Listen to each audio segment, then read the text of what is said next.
C'est sariya min taara assemblée fɛ o don na u b'a fɔ ma ko loi d'habilitation yamaruya sariya de don min taara assemblée fɛ ko yala n'a sɔrɔ o ni an ka fɛn bɛ fankelen fɛ n'a sɔrɔ ani député ka mandat sɔnsɔrɔli walima a ka taga ɲɛ bɛ fankelen fɛ o ɲininkali la n bɛ se ka min fɔ yamaruya sɛbɛn in bɛ di gouvernement ma san o san ni assemblée bɛ ban n'a bɛna taga vacances la n'a bɛ taa yɛrɛ fiɲɛ bɔ baara la a bɛ nin sariya yamaruya di assemblée ma gouvernement bɛ sariyaw dɔw ta k'a sɔrɔ assemblée wele a b'a kɛ k'u b'a fɔ ma ko ordonnance a bɛ sariya dɔw ta k'a kɛ ordonnance ye tuma ni assemblée donna tuma min na comme ale de ye gouvernement yamaruya k'a kɛ a b'a kɛ sariya ye ka tɛmɛ n'a ye donc o sariya de taara an kana o ni député ka mandat ko dɔ ɲɔgɔn na nka san 2012 san na ne y'a ɲini ka n sinsin o kuma in kan k'a fɔ san'an k'a fɔ k'an bɛna dɔ fara député ka mandat kan 2012 la san'an k'a fɔ k'an bɛna dɔ fara député ka mandat kan an ka lajɛ an k'a fɔ député yɛrɛ ka u yɛrɛ ka baara bila u k'a fɔ anw ka baara banna an tun b'o de nɔfɛ député k'a fɔ k'an ka baara banna an tɛ se k'a suma ka k'an yɛrɛ kun o tuma maliyɛnw anw bɛ se ka fɛn fɛn kɛ k'a fɔ ko ka an bɛ aw ka sebaaya kɔnɔna na an ka seleke dɔ bila sen kan min bɛ se ka kɛ sababu ye an bɛ se ka baara kɛ an bɛ se ka assemblée bɛ nɔrɔ bila sabu a man kan assemblée ka sigi ka sɔrɔ vote ma kɛ donc an tun y'o de fɔ 2012 la bon n'o tun kɛra assemblée tun b'a fɔ bon anw ka baara banna bon sisan o tun bɛna tɔn min sigi sen kan cakɛda min sigi sen kan o député kelenw tun bɛ se ka k'o kɔnɔ mais tɔgɔ de b'i falen baarabolo bɛ falen an tun y'o de fɔ 2012 la an ma lamɛn nɔgɔyara bolo min na fanga tun bɛ minnu bolo a waati la ou bien se tun bɛ minnu ye a waati la olu ma faamuyali sɔrɔ fanga tun bɛ minnu bolo a waati la o tun ye Jɔnkuda Tarawele o tun ye Sɛki Modibo Jara ye olu de tun bɛ fanga kunna a waati la ni député ye dɔ fara u ka mandat kan parce que a fana ka fɔ ka don u tulo la Sɛki Modibo Jara tun bɛ premier ministre ya la ale yɛrɛ y'a ɲini député fɛ ka dɔ fara u ka mandat kan Jɔnkuda Tarawele tun bɛ yen u y'a ɲini député fɛ ka dɔ fara u ka mandat kan bon sebaaya tun bɛ minnu ye o tun ye Amadu Aya Sanogo ninnu ye olu fana y'a to ye député ka dɔ fara u ka mandat kan c'est à dire de ko député man ka dɔ fara u ka mandat kan k'an ka kulu dɔ sigi sen kan kulu min bɛ député nɔrɔ bila nka a bɛ komi ni jamanadenw ye sebaaya di anw ma n'an ye député an k'a fɔ ko bon maintenant anw tɛ se k'a kɛ c'est à dire anw ma taa élection na o tuma an ka lajɛ an ka kɛnɛ fɛrɛlen dɔ sigi min bɛ député an ka baara ɲɔgɔnna kɛ o tuma o baara ɲɔgɔnna in wajibi la o ni député bulon danfarase bɛ kɛ min ye baara dɔ de bolodala k'a fɔ i ka nin kɛ n'o banna tuma min na élection bɛ kɛ an y'o de fɔ 2012 la an ma lamɛn mɔgɔ si ma lamɛn jamanadenw ma lamɛn politique ɲɛmɔgɔw ma lamɛn fanga ma lamɛn bon an ma dan k'an y'a fɔli dama ma dɛ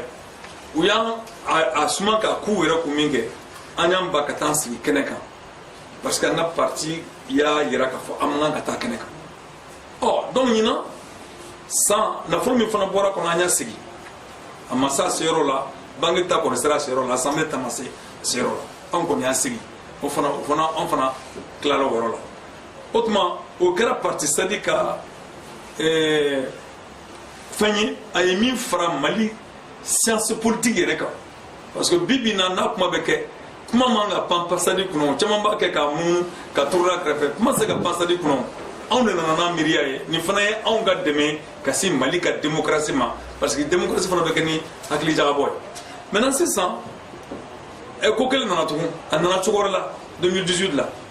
Ibrahim Boubacar Keïta ka fanga an fana tɛ ka a fɔ a ɲɛ kan dɛ fanga fɔ a ɲɛ kan a ka jaasileya a ka fasaneya a dɛsɛra ka élection kɛ a waati kɔnɔ a ka ŋaniya juguya jaasiya ani fasalenya o de y'a to a dɛsɛra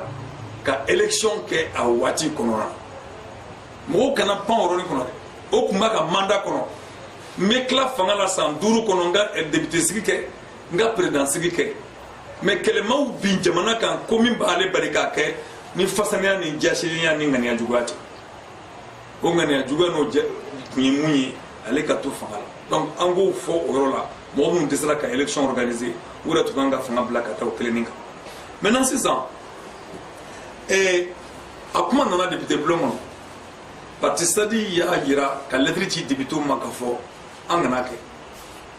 maintenant député au Cuba que parti c'est-à-dire que élément mi tombé député mi tombé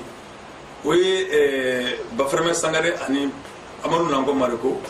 donc Amadou Nango Mariko et progression ta Bafreme Togola ka foko na ya ke chom na bega ka on